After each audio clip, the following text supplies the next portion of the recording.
Alors, bienvenue tout le monde dans cette petite vidéo d'introduction au programme de formation professionnelle en soutien informatique du Centre de formation professionnelle La Relance à Chandler.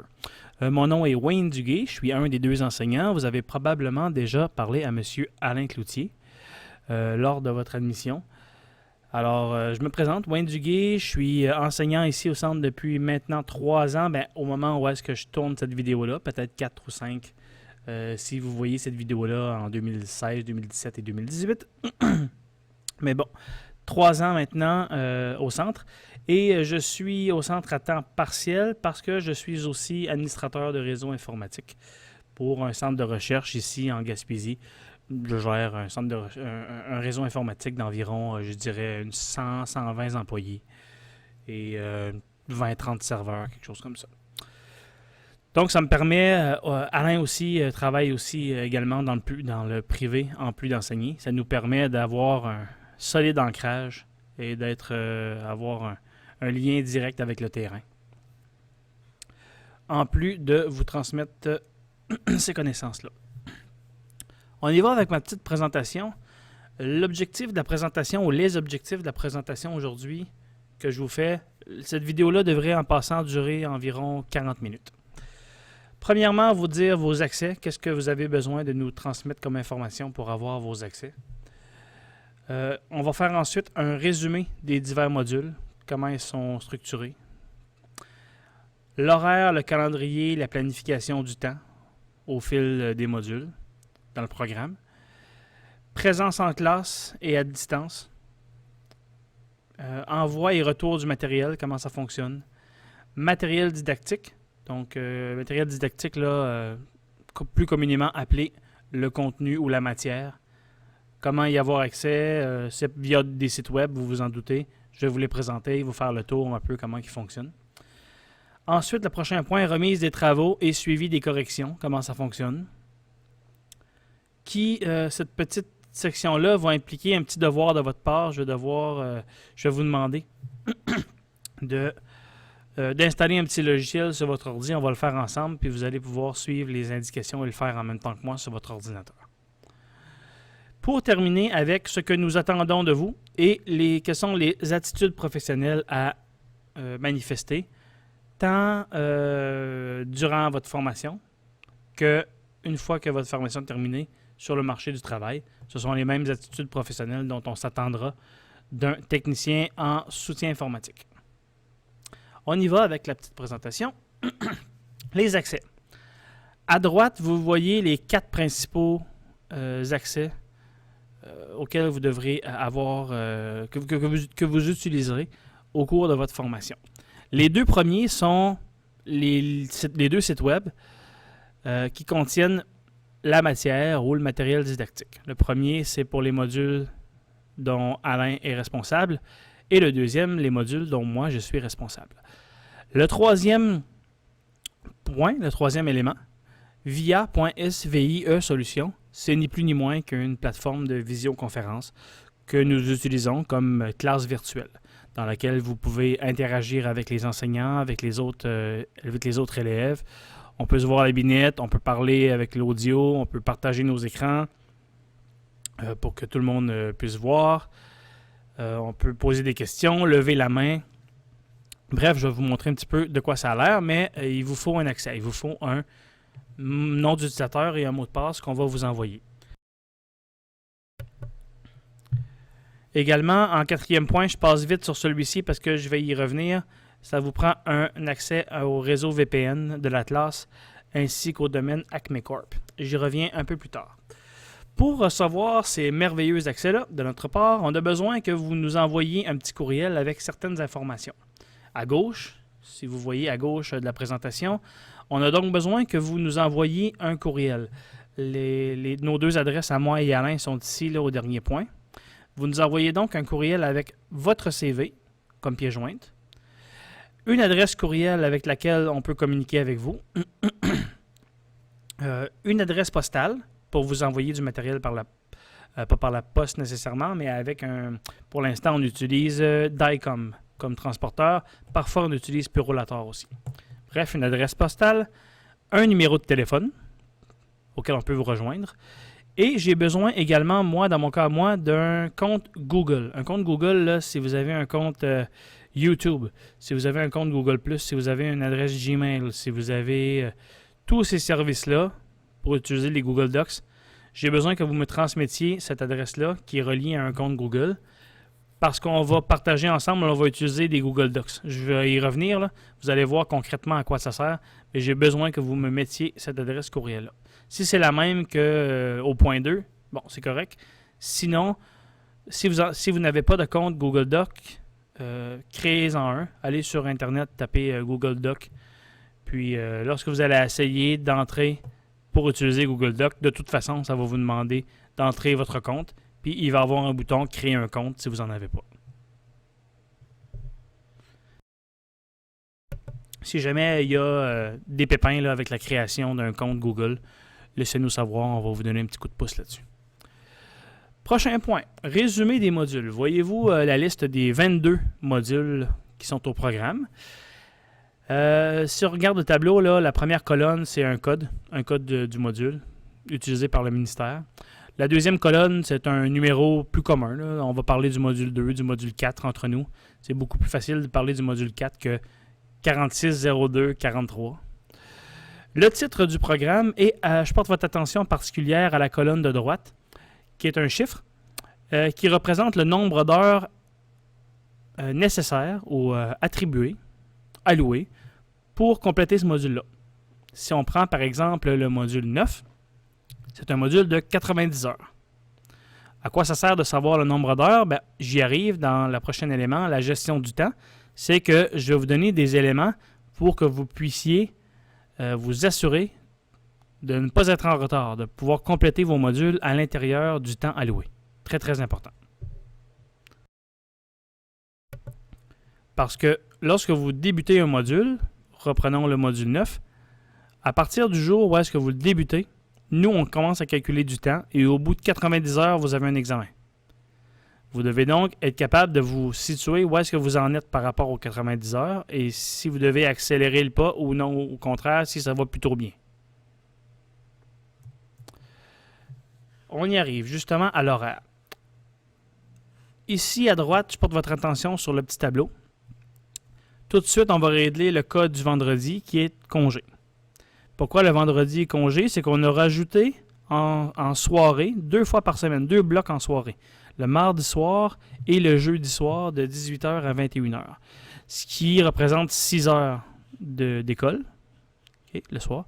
Et donc, comme c'est 6 heures dans la journée, ben, on a été capable de libérer le vendredi comme ça, tout en ayant le même nombre d'heures par semaine total. Donc, le vendredi, c'est réglé, c'est congé pour tout le monde. Sauf pour les profs qui corrigent les travaux, bien sûr. Vous voyez dans les autres plages horaires qu'il y a des plages Alain et il y a des plages Wayne. On a grosso modo, si je vous ramène au module, séparé les modules. Il y a des modules dont Alain est responsable, il y a des modules dont moi je suis responsable. Ceux qui sont en jaune dans ce cas-ci sont les miens, ceux dont moi je suis responsable. Tous les autres sont des modules Alain. Donc, au fil de votre cheminement, vous allez toujours avoir 2 modules simultanément ouverts. On va y aller simplement par le début. Vous venez d'entrer au centre. On va vous ouvrir le module 1, Alain, et le module 2, moi. Et vous allez avoir le module 1 et 2 d'ouvert. Lorsque c'est Alain qui enseigne, lorsque c'est une période Alain, vous avancez sur le module d'Alain. Donc, module 1. Lorsque c'est moi qui est en classe, lorsque c'est une période Wayne, vous avancez sur un module Wayne. Et tout est fait pour qu'à la fin, tout se termine en même temps. Ça ne devrait pas faire en sorte qu'à la fin, il vous reste juste 8 modules d'Alain à compléter ou 4 modules de Wayne. Ça devrait pas mal se terminer en même temps. J'ai noté aussi, là, vous allez voir, il y a plus de plages horaires pour Alain parce que Alain a tout simplement plus d'heures d'enseignement que moi et Alain a plus de modules aussi. C'est pour ça que c'est fait pour que tout se termine en même temps.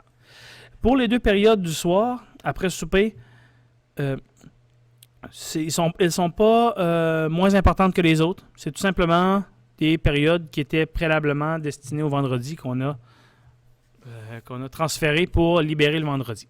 Je pense que historiquement, là, c'était à cause qu'il y avait beaucoup d'élèves qui avaient des travails à temps partiel. Donc, ça faisait pas mal leur affaire d'avoir un vendredi de libre pour travailler. Depuis ce temps-là, on a gardé ça comme ça. Les deux derniers éléments, le calendrier scolaire et quoi faire en cas de tempête, surtout quand ça vient le temps de l'hiver. Calendrier scolaire. On va se rendre ensemble là, sur le site de la commission scolaire.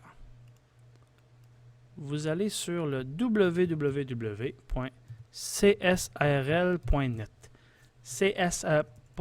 .qc.ca. Pardon. Donc, csrl.qc.ca. CSRL, c'est pour Commission scolaire René Lévesque. .qc.ca. Rendu sur le site, vous avez un menu formation professionnelle qui comporte un sous-menu qui s'appelle calendrier scolaire. Et une fois dans le calendrier scolaire, vous avez soutien informatique. Et voilà, vous avez un beau petit fichier PDF que vous pouvez sauvegarder sur votre poste ou imprimer sur l'imprimante et qui vous illustre quelles sont les journées fériées, les journées pédagogiques, les journées de congé, etc., etc. Voilà pour le calendrier scolaire. Maintenant, pour les tempêtes. En saison hivernale, même si vous êtes à distance, imaginons que vous êtes un étudiant de Gatineau.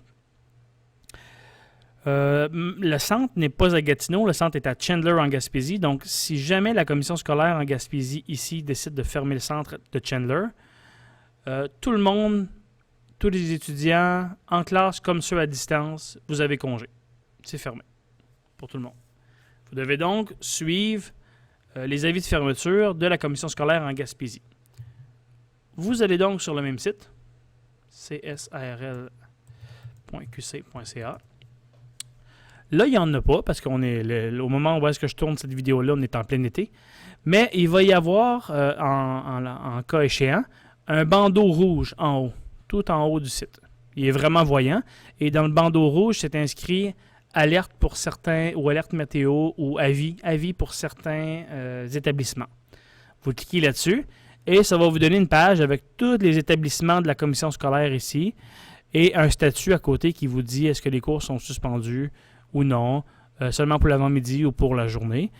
Donc, il suffit pour vous de repérer le centre de formation professionnelle de Chandler, La Relance, et vous allez savoir s'il y a de l'école ou non.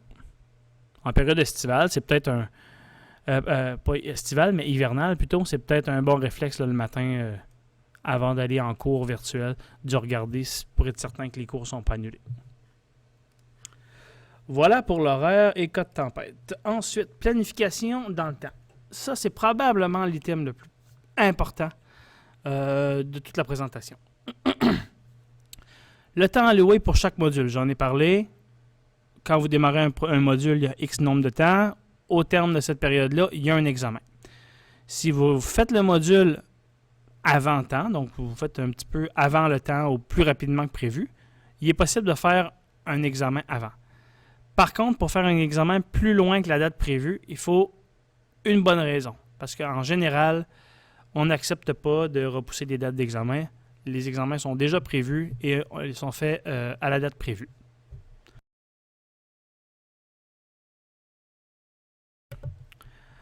Le deuxième point ici, examen réussi, module suivant. Ce que ça veut dire, c'est que je ne peux pas vous ouvrir le module suivant tant aussi longtemps que vous n'avez pas réussi un examen. Ce qui dit officiellement au ministère, voilà, cette personne-là a terminé ce module-là, elle peut en entamer un nouveau. Le troisième point, si vous échouez un examen, à ce moment-là, je vais fermer ça ici. Voilà. Si vous échouez un examen, voilà. On prévoit une reprise quelques jours plus tard suite à la révision. Donc, on va prévoir quelques jours de révision pour que vous puissiez revoir certains éléments, poser des questions, refaire certains exercices. Puis ensuite, on y va avec une reprise. Je vais prendre le point 5 avant le point 4, calendrier des examens. Calendrier des examens, c'est que nous, on a un petit logiciel, moi et Alain, et dès que vous débutez votre formation, on entre la date du début de la formation et automatiquement, le petit logiciel nous calcule, nous prévoit les dates d'examen prévues. Donc, Bob débute sa formation aujourd'hui, le 3 septembre. eh bien, le logiciel va me dire, Bob aura son examen du module 2 telle date, du module 3 telle date, du module 4 telle date, etc., etc. Et donc, à votre inscription, à votre arrivée, on va tout de suite vous donner les dates prévues que vous pourrez prendre en note. Et là, vous n'avez pas d'excuses pour dire « je ne savais pas, j'ai accumulé du retard parce que je pensais que mon examen était juste dans 3 semaines, mais finalement, il est la semaine prochaine. Oh mon Dieu, qu'est-ce que je fais? Je ne le savais pas. » Vous n'avez pas vraiment d'excuses. Vous allez avoir toutes les dates déjà prévues d'avance. Maintenant, c'est votre responsabilité. Là, je vois le point, l'avant-dernier point, l'autogestion du temps. C'est votre responsabilité de gérer votre temps pour être prêt pour l'examen. De toute façon, je l'ai mis entre parenthèses, module gestion du temps. Il y a un module, une compétence à acquérir dans le programme qui est la gestion du temps. Pourquoi? Parce que c'est hyper important en soutien informatique. On est un domaine où vous allez être sollicité de partout, vous allez travailler sur plusieurs fronts, vous allez avoir plusieurs dossiers à couvrir simultanément. C'est hyper important de bien gérer son temps. Les modules, je vous l'ai indiqué, ont tous un nombre d'heures. Et, par magie, vous savez combien d'heures vous passez avec chacun des enseignants par semaine. Comme moi, par exemple, si on prend cette feuille-là, vous passez 12 heures avec moi par semaine. Eh bien, si on prend par exemple le module 9, qui est 90 heures, bien, je vais sortir ma petite calculette. Je vais faire 90 divisé par 12 heures par semaine avec Wayne, ou 6 heures par jour. Si on ne le fait pas en semaine, on va le faire par jour. 6 heures par jour. Eh bien, 15 jours. 15 jours de Wayne. Vous avez ça pour faire votre module 9 de 90 heures. C'est bon? On va le voir un petit peu plus tard. Les modules sont tous segmentés en mini-sections. Et donc, vous savez que normalement, en 5 jours, vous avez passé au travers du module. Ben, si vous êtes rendu... en 15 jours, pardon. Si vous êtes rendu au 7e jour, théoriquement à la moitié de votre temps, et que vous en êtes toujours au début du module, vous pouvez déjà savoir que vous prenez du retard. Donc, il serait peut-être temps d'accélérer le pas ou de nous avertir, nous, comme enseignants. Wayne, Alain, je commence à prendre du retard, je pense, dans mon module 9, je ne pense pas pouvoir y arriver. On va s'arranger, on va se doter des moyens. Mais n'arrivez pas à la fin, la semaine précédente. Donc, 90 heures, vous avez, en termes d'heures en classe, fait 80 heures sur 90, puis vous en êtes juste rendu à la moitié du module. Et là, il ne faut pas m'arriver là et vous rendre compte que ce n'est pas possible pour vous. Essayez de prévoir un petit peu avant. C'est ça qu'on parle justement de gérer votre temps. Et comme vous êtes de futurs professionnels de l'informatique, c'est pas à nous, comme enseignants, de gérer le temps à votre place. Vous devez absolument assumer cette responsabilité-là. Voilà pour cet élément-là. Le prochain élément, la présence. Comment on fait pour savoir que quelqu'un est présent? Pour les élèves en classe, c'est assez simple. La personne se franchit le seuil de la porte, bien, elle est présente. Elle est en classe. Votre présence est obligatoire. Même les absences justifiées sont des absences quand même. Nous, dans notre système de prise de présence, on va indiquer que la personne est absente, que l'absence a été justifiée, mais c'est considéré comme une absence quand même. Nous devons vous voir sur la caméra pour vous mettre présent. Ça, c'est pour les élèves à distance. Je disais, pour les élèves en classe, c'est facile. Pour les élèves à distance qui témoignent de votre présence, c'est que je dois vous voir sur la caméra. Vous voyez la petite caméra, là, présentement, je filme la présentation, vous me voyez, vous savez que c'est moi. Si c'est ça ici, une image comme ça, il y a souvent beaucoup d'élèves là, qui pointent la caméra comme ça. Des fois, j'ai un doute. Je dis, ce front-là, cette tête de cheveux-là, ça ressemble pas mal à la tête de cheveux de Bob. Mais lorsqu'on voit ça, pour nous, je ne peux pas vous mettre présent. Parce que je ne peux pas vous identifier. Essayez de pointer votre caméra plutôt comme ça. Je sais qu'il y en a qui sont timides, je sais qu'il y en a qui sont plus réservés, qui sont peut-être inconfortables avec le fait qu'il y a une caméra pointée sur eux. Mais bon, c'est le seul moyen que nous, on a pour valider votre présence. Ça, c'est inacceptable. Dernier point, si vous n'avez pas de caméra, seulement nous dire, puis ça va nous faire un plaisir de vous en envoyer une. On en a quelques-unes ici là, dans le magasin. Envoi et retour du matériel. Pour certains modules, nous devons vous vous acheminer du matériel. Vous rencontrerez des indications au cours de ces modules. Au cours, une petite erreur ici. Les fameuses indications, vous allez le voir plus tard là, quand je vais vous faire le tour des plateformes. Disons dans le module 9, là, il y a un moment donné, je vais vous dire, OK, à ce moment-là, où est-ce que vous êtes rendu à cet endroit-là dans le module, s'il vous plaît, signifiez à Wayne que vous êtes rendu là, parce qu'il faut qu'il vous fasse parvenir du matériel. Le deuxième point, un bon emballage. S'il vous plaît, ne négligez pas l'emballage. Les transporteurs sont parfois assez durs avec la manipulation des boîtes et souvent ils nous brisent du matériel parce qu'il n'a pas été suffisamment emballé. Moi, je vous les envoie suffisamment emballés. Donc, peut-être garder l'emballage tout simplement, même le rembourrage pour le réutiliser lorsque vous me retournez le matériel. Le matériel est retourné à la fin de chaque module. Tout ce que je vous ai envoyé pour le module 9, vous avez fini le module 9, vous faites l'examen, vous me retournez ça. Même si c'est un ordinateur et le module suivant, vous avez besoin d'un ordi, moi je dois tester, valider que ce matériel-là est correct et parfois même je vous envoie un autre modèle pour que vous puissiez vous exercer sur autre chose que ce que vous connaissez déjà. Bref, à la fin de chaque module, vous me retournez tout le matériel. Nous ne pouvons pas vous envoyer le matériel si vous n'avez pas payé vos frais. Et, effectivement. Autre point que j'ai oublié avant, l'expédition des retours et les retours sont aux frais du centre puisque vous avez déjà payé un montant pour l'expédition lors de votre inscription. Autrement dit, là, même après avoir payé votre inscription, si au moment où vous nous faites parvenir du matériel, où je vous fais parvenir du matériel et que le livreur vous dit que vous lui devez de l'argent, c'est pas normal. Ça devrait être inclus. Lorsque nous, on envoie du matériel, on le met sur le compte de la commission scolaire. Et lorsque vous nous faites parvenir du matériel, vous nous dites que vous dites au transporteur que c'est payé à la réception ici. Donc, vous ne devriez pas avoir de frais supplémentaires à payer pour l'envoi.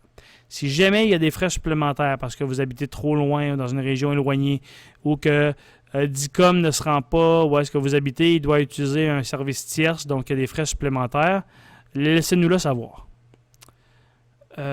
Pour le retour, retourner le matériel, tout simplement, vous téléphonez au transporteur, je vous mets le numéro de DICOM présentement, en leur demandant de planifier un ramassage. Spécifiez que le paiement se fera à la réception, au centre ici, et donnez-leur l'adresse suivante. J'ai mis l'adresse avec à l'attention de Wayne Duguay dans mon cas à moi, ou de Alain Cloutier si c'est du matériel pour le module d'Alain. En général, au Québec, là, comptez 3 à 4 jours ouvrables pour recevoir ou envoyer du matériel de la Gaspésie chez nous à chez vous. Ah, on y arrive. Bon, le fameux matériel didactique, les fameux 2 sites web dont je vous parlais tout à l'heure, avec qui regroupent le contenu des modules. On a vu qu'il y avait des modules à Alain et des modules à Wayne. On utilise tous les deux, Alain et moi, 2 sites web différents. Je vous fais faire le tour des 2 sites web à l'instant. On va commencer par Alain. Je l'avais déjà ouvert ici. Celui d'Alain, voilà. Ça utilise la plateforme Moodle. OK, Alain, on parlait des accès tout à l'heure. On va vous donner accès, pas de problème. J'y retourne. Moodle. Et une fois branché sur Moodle, vous allez voir la liste des modules. Soutien informatique. La liste des modules. Je vais sélectionner un module au hasard. Et là, vous allez voir le contenu à proprement dit du module. Alain va vous avoir déposé des fichiers, des lectures à faire, des PDF, des Word, des liens qui vont vers Internet, des vidéos, etc. Vous suivez ça. C'est comme si vous suiviez le cours. Et on parlait tout à l'heure de gestion de votre temps. Mais là, je peux voir là, que pour ce module-là, j'ai 8... Bon, il y en a qui se répètent, là. J'ai 8 sous-sections. Ben, si je calcule avec mon calcul à 6 heures par jour, avec Wayne, ou par semaine, 12 heures par semaine, que j'en ai pour 7 semaines, ben, j'ai 8 sections, 7 semaines, ben, j'ai environ en moyenne une section par semaine à compléter. C'est facile après ça de voir où est-ce que vous en êtes puis de gérer si vous êtes en retard ou non. Lorsque vous allez voir une petite icône comme ça avec Moodle, une main avec un papier, c'est une remise de travail. Probablement que vous avez un travail à remettre que Alain vous a demandé. Vous cliquez là-dessus. Et le logiciel, moi je ne le vois pas parce que j'ai un accès prof, entre guillemets. Là, mais vous allez, en cliquant là-dessus, ça va vous demander de sélectionner le fichier puis de l'envoyer. Alain va le recevoir et Alain pourra vous faire une rétroaction sur votre travail. Voilà pour les modules d'Alain. Pour mes modules à moi, c'est un site web que j'ai développé qui s'appelle soutieninformatique.org. Une fois branché là-dessus, je vais vous donner un mot de passe et un nom d'utilisateur et un mot de passe. Vous voyez que moi, j'ai tous les modules de débloquer, mais vous allez commencer par juste voir le module 2. Ensuite, le module 2, vous allez avoir le module 4, et ainsi de suite. Débutons par le module 2. Si je clique sur le module 2 ici, j'entre dans le module 2 et même chose que Alain, vous allez voir toutes les sous-sections, les sous-chapitres du module 2, de 2.2 à 2.14. Et on a vu tout à l'heure justement qu'il y avait 15 jours de Wayne. 15 jours de Wayne, 15 sections, je devrais faire à peu près une section par jour. C'est aussi simple que ça pour le suivi. Bref, on va entrer dans une des sous-sections. Je vais vous montrer un peu comment ça fonctionne de mon côté, de quoi ça a l'air. Hop, qu'est-ce qu'on voit ici? Envoi de matériel, une alerte. Je vous parlais tout à l'heure là, des alertes comme ça. Ça dit... donc, si vous n'avez jamais ou peu manipulé de composantes internes d'un ordinateur, je vous invite à m'envoyer un courriel afin de me demander de vous acheminer du matériel, blablabla. Parce que vous allez avoir besoin de ce matériel-là pour 2.3. Je vous l'indique à 2.2 pour que moi, ça me donne le temps de préparer la boîte, vous l'envoyez, puis lorsque vous allez être rendu à 2.3, vous devriez avoir votre matériel. C'est ce dont je parlais tantôt. Voici donc le contenu du module, de cette section-là du module du moins. J'intègre du texte, des lectures, des vidéos si c'est possible, des exemples et éventuellement, vous allez avoir quelque chose à faire de votre côté. Appelez ça un exercice, un devoir, une tâche. Moi, j'appelle ça des tâches. Parce que dans le milieu de travail, votre patron ne va jamais vous dire « Hey, peux-tu me faire un exercice? » Non, il va vous donner des tâches à faire. Aussi bien appeler ça des tâches tout de suite. Donc, chacune des tâches va ressembler à ça. Un encadré noir avec des petites bulles en haut. Et je vous dis quoi faire dans la tâche, qu'est-ce que vous devez faire. Vous pouvez deviner assez facilement que ce qui est à la matière dans la tâche, ça a rapport avec ce que vous venez juste de voir préalablement. C'est normal, on met en pratique ce qu'on vient de voir en haut. Et dans cette tâche-là, dans les indications de la tâche, ce sera inscrit si vous devez remettre ou non ce travail-là. On va voir un petit peu plus loin comment on doit le remettre. Avec Alain, vous vous souvenez, là, c'est super facile. C'est une icône avec une petite main, puis vous envoyez. Dans mon cas, à moi, c'est un petit peu plus complexe. C'est ce qu'on va voir à la prochaine étape de la vidéo. Remise des travaux, on y est.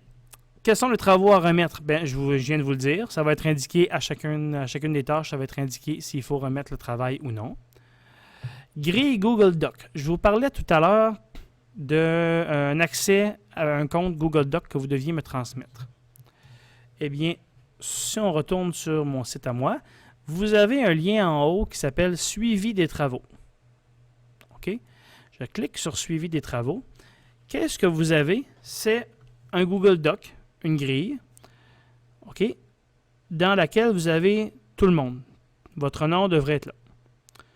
Ce que je veux que vous fassiez, vous avez votre nom et en haut, là, ça, c'est toutes les tâches de chacun des modules qu'il y a à faire. La seule affaire que je vous demande, c'est dès que vous avez terminé une tâche, vous me mettez la case en bleu. Donc, si vous êtes Yannick, vous avez fini la tâche quiz 2.3, vous dites, joindre, j'ai terminé le quiz 2.3. Puis tiens, aujourd'hui, en plus, j'ai fait la tâche 8, en bleu. Moi, ce que ça me dit, c'est que Yannick, il est rendu là. Je vais devoir corriger sa tâche, son quiz, puis sa tâche 8. Si vous ne me faites pas ça, là, moi, je ne vais jamais corriger vos travaux parce que je ne sais pas où est-ce que vous êtes rendu. Une fois que je les ai corrigés, je vais les mettre en gris comme ça. Et là, l'inverse, ça vous dit à vous, le message inverse, que Wayne a corrigé mes travaux, je vais aller voir. Bon, maintenant, on est rendu là. Comment me les acheminer et comment aller voir ceux que j'ai corrigés.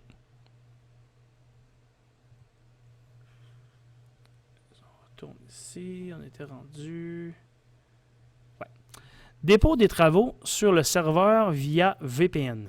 C'est quoi ça? Un VPN, je vous fais une petite introduction au VPN et ensuite, je vais voir avec vous comment vous brancher en VPN. Vous allez pouvoir le faire sur votre ordinateur.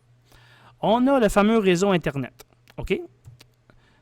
Ce qui va être à gauche du nuage, c'est votre installation chez vous. Ce qui va être à droite du nuage, c'est mes installations ici, à nous en classe. Vous avez donc une première petite boîte chez vous qui est en fait le modem. Votre fournisseur d'accès Internet, que ce soit Cogeco, Vidéotron, peu importe, est venu vous installer un modem à la maison.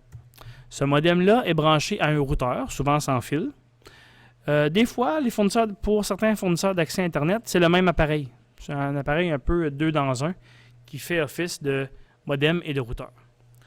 Et branché à votre routeur, vous avez un ordi, 2 ordis, 3 ordis, une Xbox, 3 cellulaires, une tablette. Tout ça branché chez vous. Donnez-moi une petite minute, je vais brancher ma souris USB. Je vous reviens.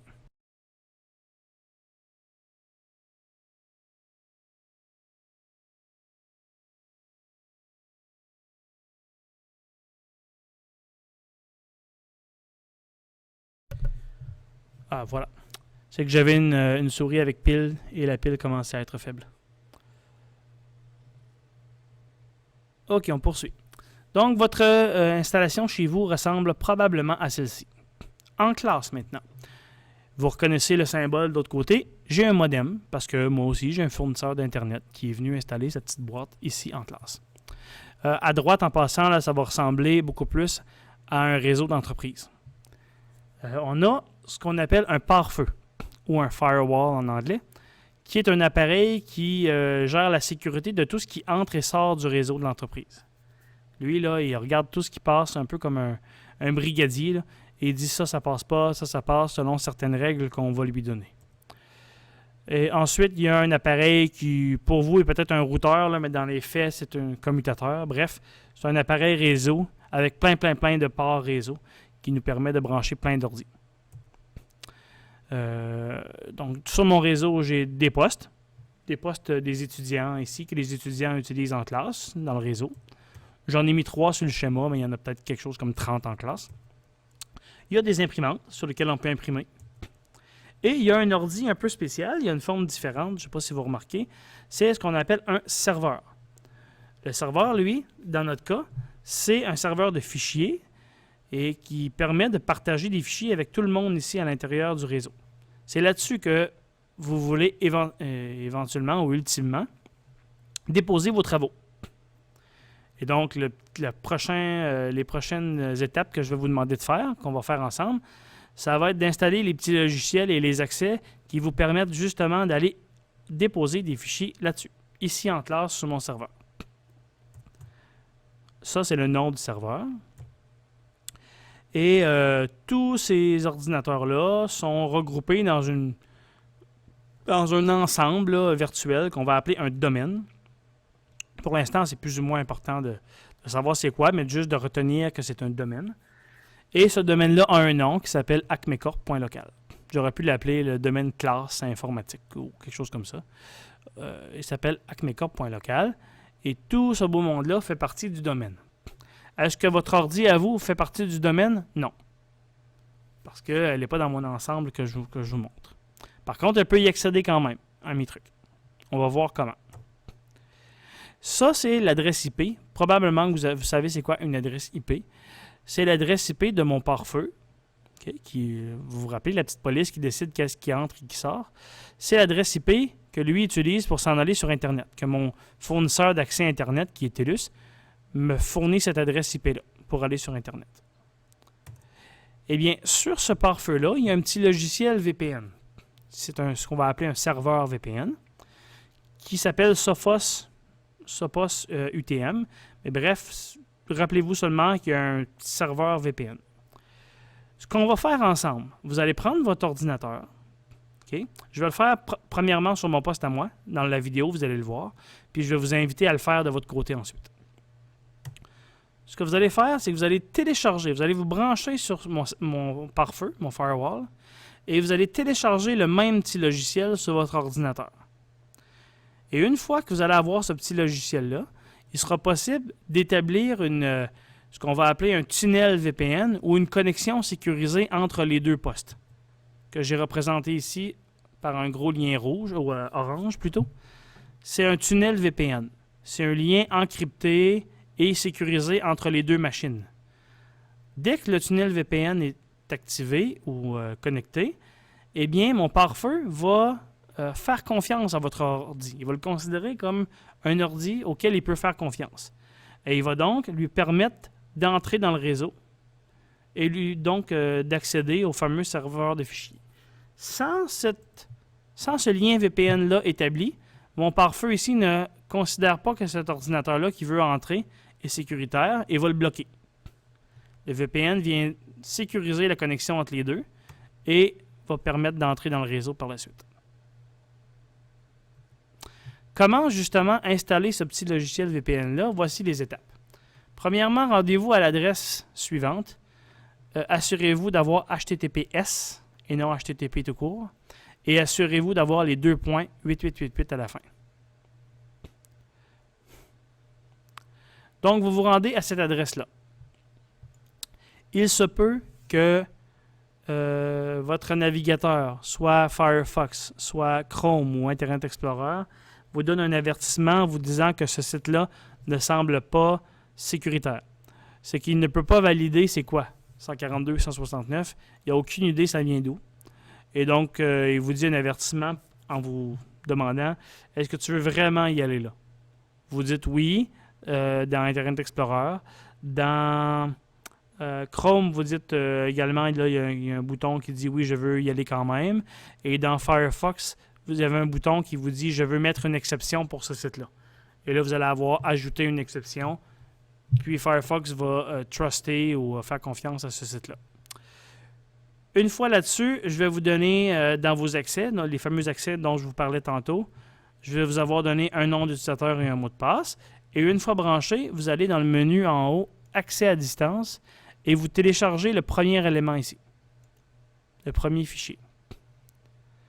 Ça va télécharger. Vous exécutez ça et vous faites seulement suivant. Vous suivez la procédure pour installer le petit logiciel. Comment faire voir s'il s'est installé comme il faut? Dans votre barre de tâches en bas ici à droite. Je vais me déconnecter, j'étais déjà connecté. Dans votre barre ici à droite, vous allez avoir une icône qui ressemble à des feux de circulation. L'icône va changer de couleur. Quand ce sera le feu rouge, c'est que vous êtes déconnecté du VPN. Quand c'est le feu jaune, vous êtes en train de vous connecter ou tentative de connexion. Et lorsque c'est le feu vert, vous êtes connecté.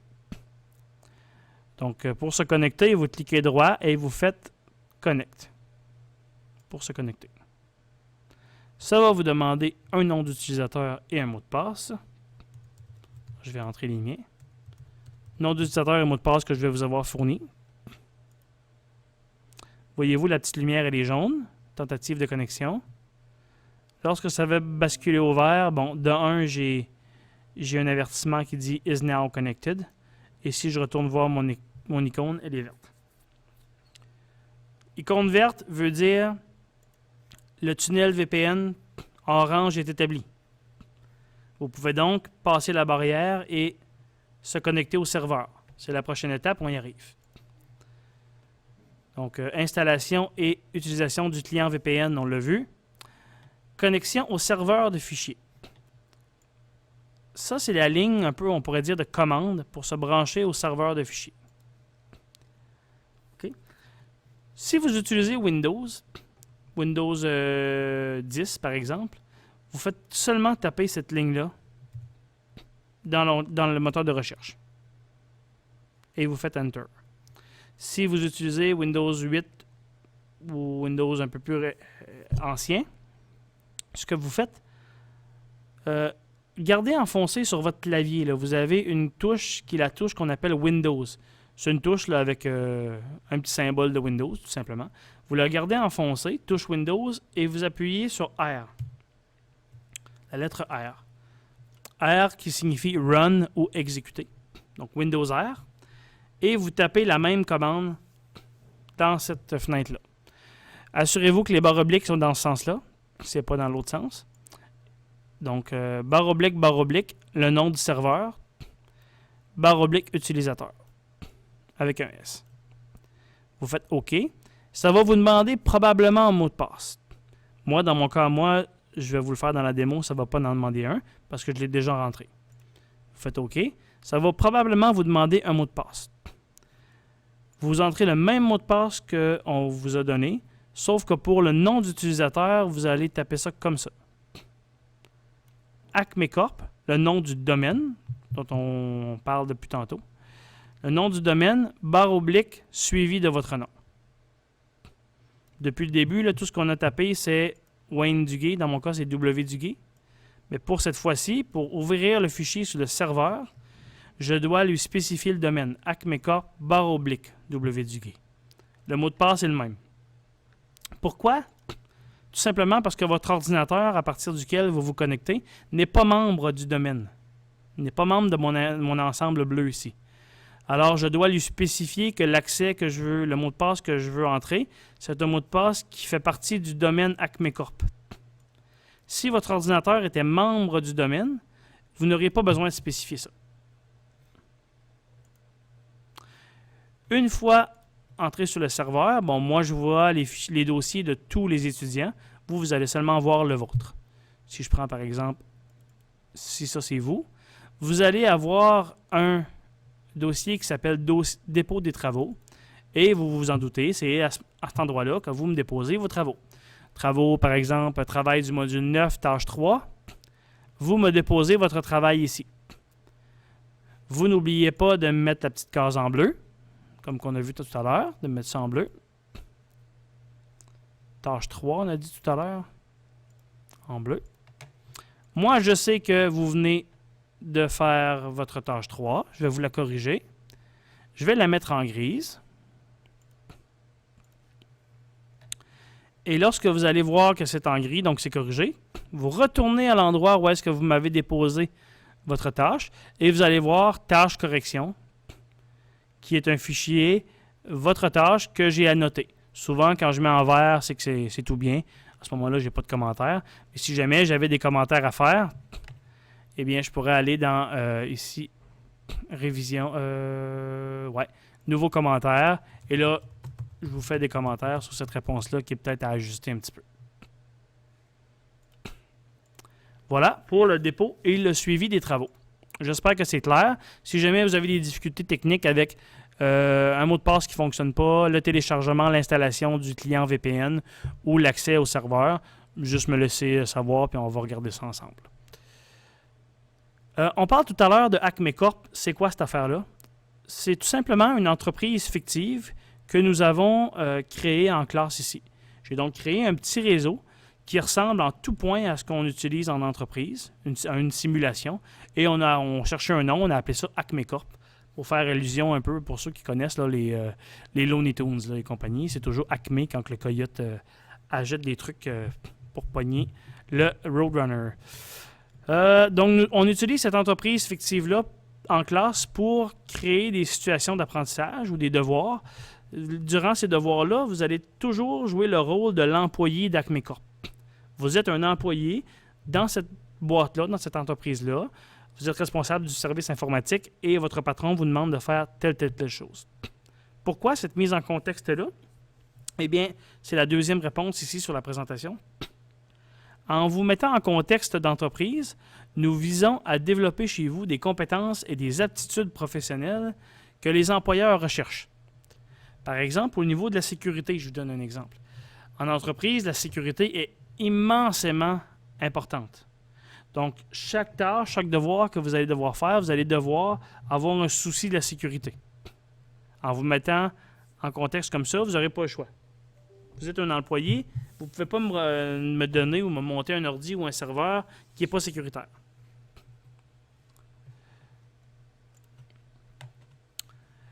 En parlant justement de ce qui fait le lien avec les fameuses aptitudes professionnelles, les savoir-être sont hyper importants en informatique. Le soutien informatique, premier point, est un métier très particulier et plutôt exigeant. par rapport à d'autres métiers. Bon, il y a d'autres métiers qui sont tout autant exigeants. Là. Je ne dis pas qu'on est le seul, mais c'est particulier. Vous avez majoritairement une expérience de l'informatique résidentielle, ce qui est le cas de 99 peut-être % de nos étudiants. Ce sont souvent profils gamers eux-mêmes, ont monté leur propre ordinateur de gaming à la maison, se sont mis à s'intéresser à l'aspect matériel, un peu logiciel, sont devenus un peu bons, ont commencé à aider papa, maman, frère, soeur, ma tante, gens de l'environnement, gens des environs du quartier. Donc, vous avez une vision de l'informatique très résidentielle, ordi à la maison, familiale ou de gamer. Alors que 90 et plus % d'informatique ou des jobs que vous allez prendre, c'est de l'informatique en milieu commercial, bureau. Donc, de l'informatique dans les environnements de travail, dans les environnements d'affaires. Donc, les systèmes d'informatique dans les environnements d'affaires ou de travail sont différents. C'est une philosophie différente. Les systèmes sont différents. Je vous donne comme un exemple typique. Les gens qui arrivent en support informatique s'inscrivent au module, au programme, et s'attendent à faire installer des cartes vidéo du tonnerre, à faire des ordinateurs water-cooled ou rafraîchis liquides, avoir des doubles cartes graphiques en slide, etc. Et ils sont déçus que finalement, ils travaillent sur des postes plutôt ordinaires. C'est de valeur de péter votre ballon, mais probablement que les 2-3 seuls postes haut de gamme ou de gaming que vous allez monter dans votre vie, sur lesquels vous allez travailler, c'est les vôtres et les personnes de votre entourage direct. La très, très, très, très grande majorité des postes sur lesquels vous allez travailler, c'est des postes qui ont quelques années d'âge, qui ne sont pas très performants, qui sont tout simplement ordinaires, normales, dont l'objectif est de faire la job à moindre coût, le plus fiable possible, en prenant le moins de place, en faisant le moins de bruit possible. On s'entend que c'est des critères beaucoup différents de ce que moi et vous avez sur nos ordi de gaming, pour nos ordi de gaming respectifs. Moi-même, je suis un gamer qui est silencieux, beau, bon, pas cher. C'est pas vraiment les critères. On veut de la performance, on veut qu'il soit esthétiquement beau, on veut qu'il y ait des lumières. Sur les ordis, je m'excuse, mais en affaires, là, des lumières d'ailes qui brillent et qui sont beaux, on n'en a rien à cirer. Et comme il y a 99% des chances que vous travaillez dans des environnements comme ça, ben nous, notre job comme enseignant, comme centre de formation, c'est de vous préparer à ça. Donc, les aptitudes et les compétences à manifester sont également différentes. Lorsque vous êtes au sein d'une organisation, les compétences et les aptitudes que vous professionnelles, ce qu'on recherche chez vous, c'est différent d'un informaticien d'informatique résidentielle. Voici donc on en a sorti 5 et j'aimerais faire le tour avec vous. Puis ça va conclure notre présentation. Initiative. On s'attend de vous donc que vous démontiez de l'initiative, de l'autonomie et de la débrouillardise, le souci du détail dans vos travaux, l'hygiène personnelle et l'organisation du travail. On y va, on va les prendre et on va essayer de voir qu'est-ce que ça signifie vraiment, concrètement. Organisation du travail, ben, on s'attend de vous à ce que vous structureriez vos fichiers. Lorsque vous allez avoir à télécharger plein de fichiers pour le programme, vous allez avoir à travailler sur des ordinateurs d'utilisateurs, dans des mises en situation, structurez-vous dans vos fichiers. N'éparpillez pas vos fichiers partout. Par exemple, là, vous allez avoir à télécharger plein de fichiers pour le programme. Ben, ne laissez pas ça dans votre dossier téléchargement par défaut. Parce qu'à un moment donné, vous allez faire le ménage, vous allez tout flusher, puis vous allez ensuite essayer de retrouver ce fichier-là que vous aviez utilisé lors de votre formation, un outil quelconque, un logiciel, puis vous ne serez plus capable de le trouver. Structurez-vous, faites-vous une belle structure, un beau dossier DEP par module pour que vous puissiez retrouver vos éléments. Évaluez le temps et le travail à faire pour l'examen. Bon, on l'a vu amplement. Utilisez des outils de gestion et d'organisation. Tout simplement, là, si j'avais un conseil, tout simplement un petit logiciel d'agenda, de calendrier. Google Doc en a un, Google Agenda, je vous le propose ici. Vous inscrivez juste, j'ai démarré mon module 2 là. Et selon la date que Wayne ou Alain m'a donnée, mon examen sera le 23. Alors, moi, je dis souvent aux élèves, mets-toi la moitié. Mets-toi la moitié du module, c'est où? Si toi, tu dis que c'est le 14, la moitié, eh bien, quand tu vas arriver le matin, tu vas pouvoir dire, je devrais être rendu à 2,7 à la moitié.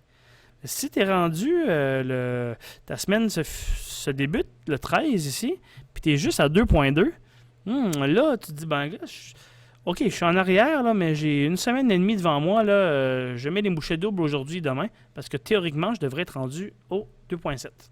Tu ne vas pas avoir une surprise rendue au 22 ici, puis de dire, non, il me reste, j'ai juste fait la moitié. Tu vas avoir prévu le coup un petit peu à l'avance. Donc, un outil, là, c'est pas obligé d'être quelque chose de hyper compliqué.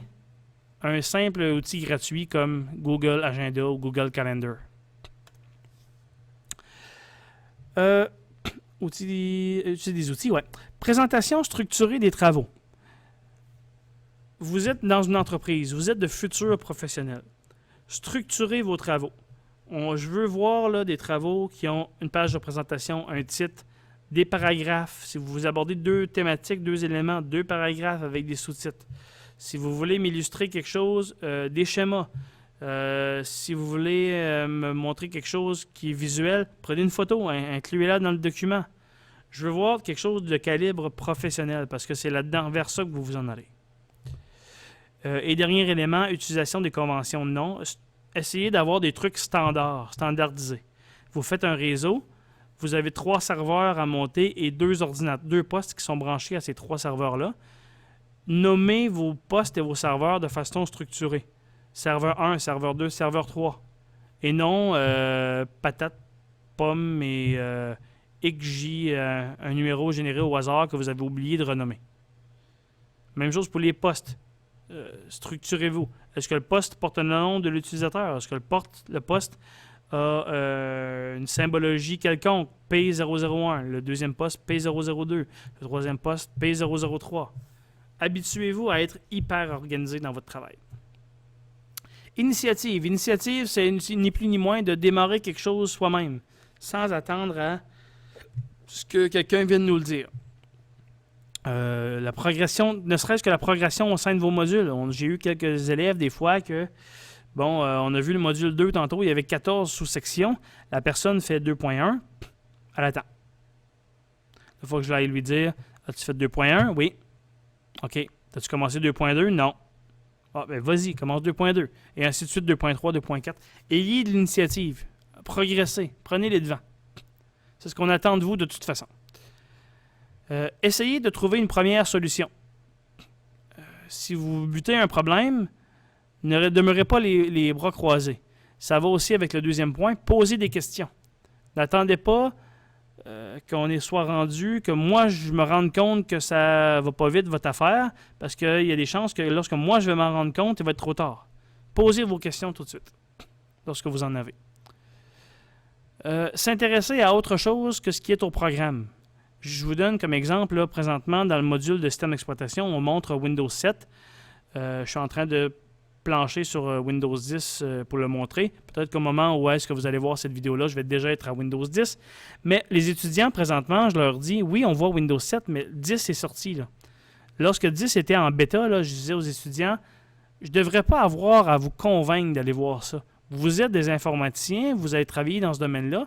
Ça devrait être naturel de prendre l'initiative d'aller tester ça tout de suite. Sans nécessairement que je vous demande.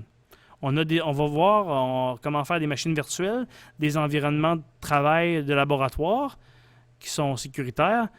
Allez-y, faites des tests. Prenez l'initiative de tester des trucs. Construire des systèmes soi-même en variant certains éléments. Ça, c'est, imaginons que on voit ensemble comment monter un poste. Tiens. On voit comment assembler un poste avec des différentes pièces. Je vous envoie des pièces. Si tout va bien, vous pensez que vous maîtrisez le tout, puis c'est correct. Mais si vous avez eu quelques difficultés, Prenez l'initiative de redémonter le poste, de le remonter, puis de voir qu'est-ce qui est différent. De le démonter, puis de me demander de vous envoyer des pièces différentes. Tiens, Wayne, pourrais-tu m'envoyer un disque dur de tel type à la place? J'aimerais ça l'essayer. Prenez ces initiatives-là. Nous, ça va nous faire plaisir de vous envoyer ça. Et comme ça, le jour de l'examen, vous allez être beaucoup plus à l'aise. Souci du détail. Visez plus loin que le minimum. Le minimum, là, vous visez le minimum, vous allez avoir le minimum. Et les employeurs aujourd'hui, lorsqu'ils ont le choix entre un informaticien qui fait le minimum ou quelqu'un qui se donne à fond, c'est bien de valeur, mais vous allez rester à côté, celui qui fait le minimum. Ce qui m'amène peut-être à dire, certains vont dire « Ah oui, ces aptitudes professionnelles-là, c'est bien beau, mais regarde-moi, je suis aux études, là. Je ne suis pas obligé de manifester ça tout de suite. De toute façon, quand je veux avoir un job, je vais les manifester, ces aptitudes-là. » Désolé de vous décevoir, mais non. Si vous n'êtes pas capable de vous organiser dans votre travail aujourd'hui, pendant votre formation, imaginez lorsque vous allez être en poste avec des responsabilités, puis un flot de travail que vous allez en avoir jusque-là, vous n'allez pas être plus capable d'organiser votre travail. Si vous n'avez pas le souci du détail, puis vous, en guillemets, vous botchez en faisant le minimum, vous allez botcher, puis vous allez faire le minimum sur le milieu de travail. Adoptez tout de suite des aptitudes professionnelles de calibre professionnel. Ça va juste être naturel par la suite lorsque vous allez arriver chez un employeur, vous allez les manifester aussi. Présentation des travaux de calibre professionnel. Je prends un exemple, les fautes d'orthographe, le français. C'est pas on va pas noter, on va pas vous enlever des points si vous avez des fautes de français, mais si vous livrez, dites-vous si je livre ce document-là ou ce devoir-là à un employeur, ou moi-même je suis un employeur et je reçois ça, je veux que le français soit soigné. Au moins passer, si vous avez Word ou Excel ou un traitement de texte quelconque, il y a un outil de correction. Ayez au moins la vaillance de passer cet outil de correction-là. Le souci de regarder la présentation et que le français soit bien passé. Au moins ça. Des devoirs rédigés en langue de chat, moi, ce que ça me dit, si je suis un employeur, je reçois ça, c'est que cette personne-là, je ne vais pas lui donner les mots de passe de mes serveurs, je ne vais pas lui donner les rênes de ma compagnie, l'aspect sécurité de ma compagnie. Cette personne n'est même pas capable de faire l'effort nécessaire pour corriger, pour passer, cliquer un petit bouton dans Word pour corriger son texte. Soyez tout de suite des professionnels. Livrer des produits terminés et achevés. Moi, quand je vais acheter quelque chose, je ne veux pas acheter quelque chose à moitié fait ou aux trois quarts. Même si les trois quarts me font passer mon examen, moi, je vais acheter quelque chose d'un technicien qui est à 100%, qui est un produit achevé. Habituez-vous à ça. Comme par exemple, là, vous faites un système d'exploitation, vous le montez. Je ne vais pas faire les mises à jour du système d'exploitation. Ou il y a un pilote là, qui n'est pas vraiment nécessaire. Le système fonctionne bien pareil, je ne veux pas l'installer. Non, les pilotes, il faut qu'ils soient installés au complet. C'est comme ça, lorsque votre produit ne sera pas livré tant aussi longtemps que tous les pilotes ne seront pas installés complètement. Peut-être que moi, dans ma grille de correction, lorsque je vous corrige, il y a un point qui dit « Est-ce que les pilotes principaux ont été installés? » Même s'il en manque un, vous avez vos points quand même. Mais, encore une fois, visez plus que le minimum. Vous êtes de futurs travailleurs. Imaginez que vous êtes le client, ça c'est la meilleure façon. Vous dites, je suis le client ou je suis le patron, je reçois ça comme travail. Est-ce que c'est acceptable? Si votre réponse à vous-même, vous jugez vous-même et vous dites non, recommencez ou continuez ou persévérez. Autonomie et débrouillardise. Recherche des solutions en utilisant des outils. Passez au plan B et C si A n'a pas fonctionné. Habituez-vous de vous prévoir plan B et plan C. Parce que le plan A, là, souvent, il ne fonctionne pas. Imaginez d'autres solutions, qui est un peu avec ce qu'on voyait, plan B et C, et gestion du temps pour arriver à temps à l'examen. Autrement dit, quand vous m'appelez, puis vous me dites « Wayne, je suis bloqué », moi, je veux savoir, oui, tu es bloqué dans quoi, mais je veux savoir qu'est-ce que tu as essayé avant de m'appeler. C'est beaucoup plus important. Ça, c'est plus important que juste d'être bloqué.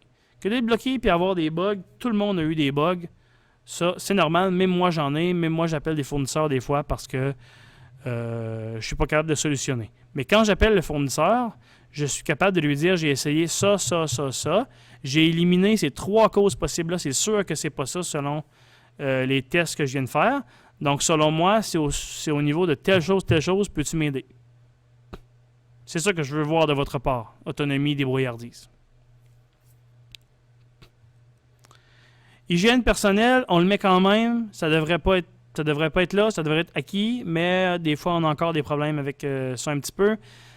Bien dormir, bien se nourrir. Bien dormir, là, il y a souvent des étudiants qui ont des jobs de soir. Ça finit à minuit, 1h du matin. Ça commence ses cours à 8h30 le lendemain matin. Déjà à 8h30, c'est pas super beau. Imaginez un mardi alors qu'on finit à 9h le soir.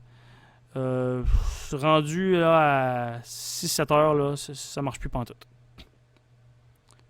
Donc, dormez comme il faut. Et, important, se nourrir comme il faut. Vêtements propres et appropriés. Bien sûr, on ne devrait pas avoir à le dire, mais des fois, on a encore à le dire, surtout en stage. On a déjà eu un stagiaire ou des stagiaires refusés par mauvaise hygiène personnelle. Lorsque vous vous présentez, encore une fois, vous agissez en professionnel. Pas, je vais me négliger là-dessus. Ah non, quand je vais avoir ma job, vous allez voir, Non, si tu n'as pas été capable de prendre cette habitude-là dans ta vie personnelle, tu ne la prendras pas plus dans ta vie professionnelle. C'est une habitude de prendre.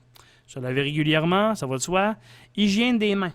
Spécial, là, parce que il faut prendre conscience que, comme informaticien, nous sommes des vecteurs de transmission. Je vais au bureau de Madame Y qui a une influenza. Je touche à son clavier, sa souris. Je m'en vais aider M. X après. Je lui transmets l'influenza sur le clavier souris. Nous sommes des vecteurs. Puis vous-même, vous pouvez vous infecter aussi. Donc, habituez-vous à vous laver les mains, souvent, petit désinfectant. Soyez propre avec votre matériel, votre environnement de travail.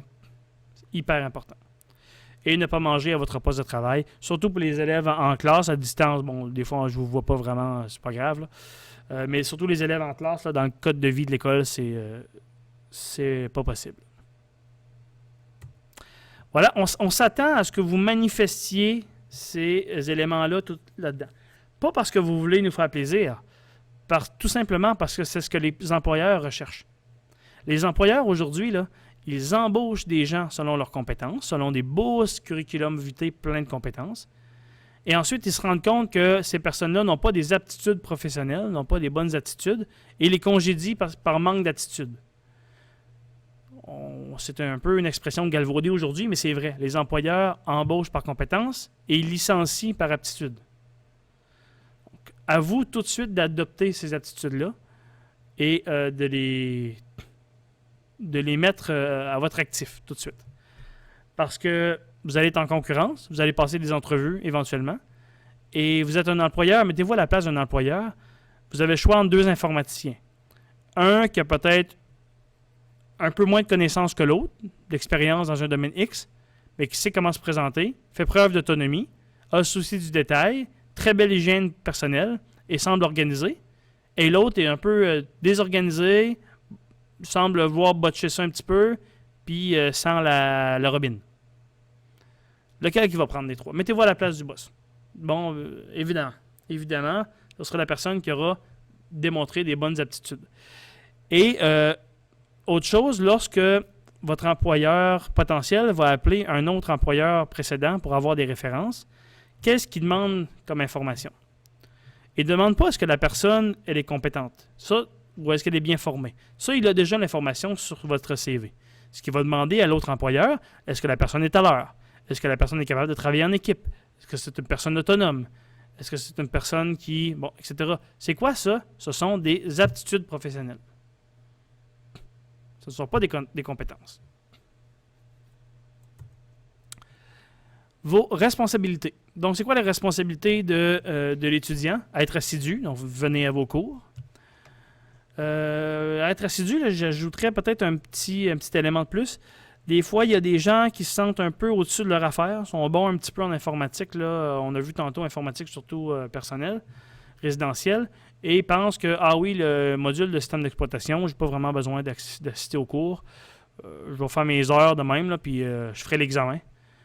Mais souvent, ces gens-là ont des surprises parce qu'ils me disent, ils m'arrivent à l'examen, puis ils me disent, hey, on n'a pas vu ça durant le module. Oui, tu veux dire le module que tu n'as pas suivi, là? Parce que nous, on a quand même des outils pour suivre la progression, puis si vous avez fréquenté les sites et les pages, etc. Et je peux vous dire, ben, tu sais, oui, c'était probablement sur la page 9.5 du module, laquelle tu n'as même pas visité durant les derniers mois. Et là, cette personne-là, elle reçoit elle reçoit un certain retour sur Terre. Puis le module suivant, cette personne-là souvent se replace et se remet à mettre l'effort et le temps sur ces modules. Gérer votre temps, progresser de façon continue au fil des modules. Ça, c'est la clé. Progresser de façon continue. À tous les jours, vous en faites un petit bout. Votre pire ennemi, je parle surtout aux étudiants à distance, là, votre pire ennemi, c'est la procrastination de tomber sur Facebook, jeux vidéo, YouTube. Ça va commencer, puis vous allez le voir, vous allez en être victime. Heureusement, j'espère que vous allez vous en rendre compte et vous ajuster. Ça va commencer par « Ah, bon, je vais prendre un petit break, je vais aller sur Facebook. » Ensuite, « Ah, je vais aller faire ci. Ah, une belle petite game de jeu. » Vous vous rendez compte finalement que votre avant-midi est passé. Puis l'après-midi, ainsi de suite. On a même dû mettre fin à des formations à certaines personnes qui avaient carrément des dépendances aux jeux vidéo. Vous n'êtes peut-être pas à cet extrême-là, mais si vous passez 1h30 par jour sur Facebook alors que vous devriez progresser sur vos modules, ben 1 heure par jour, c'est 4 heures par semaine. Fois 3 semaines, c'est 12 heures. C'est peut-être la moitié d'un module que vous avez perdu. Fois votre année au complet, c'est peut-être l'équivalent de 2-3 modules que vous avez niaisés sur Facebook. On vous donne le droit, vous avez accès quand même, c'est pas interdit, c'est correct, mais disciplinez-vous dans ça, puis gérez votre temps. Parce que lorsque vous allez être dans une entreprise, à votre bureau, vous allez vous faire taper sur les doigts si vous procrastinez, si vous faites du cyberflandage. C'est inacceptable. Les employeurs regardent ça énormément ces derniers temps. Et troisième élément, votre responsabilité, avoir essayé de trouver vous-même une solution avant d'appeler l'école. Moi, ce que j'haïs, c'est recevoir un appel d'un élève qui me dit « Wayne, je suis bloqué. OK, qu'est-ce que tu as essayé? Ben, j'ai fait ce que tu m'as dit, puis ça marche pas. OK, t'as-tu été sur Internet? As-tu posé des questions? As-tu fait des recherches? Es-tu allé voir sur le site du fabricant? As-tu essayé sur un autre ordi? Non, j'ai fait comme si j'ai fait comme tu m'as montré dans le démo, puis j'arrive pas au même résultat, fait que j'arrête ça là. Mais non. Autonomie, on vient d'en parler avant. Autonomie, débrouillardise. Quand je veux que vous m'appeliez, là, puis vous me dites, vous m'appelez, puis vous me dites, Wayne, je suis bloqué, il faut que vous ayez au moins essayé quelque chose de votre côté. Une recherche, un autre test, etc. Il faut que vous ayez essayé au moins une affaire. Que vous m'appeliez, que vous, à un moment donné, que vous bloquiez, c'est normal. Totalement normal. Mais vous devriez au moins avoir essayé quelque chose avant de m'appeler. Voilà, j'espère que c'était clair, pas trop long, ça a duré 1 heure notre truc. Une petite introduction d'1 heure, c'est quand même pas si pire.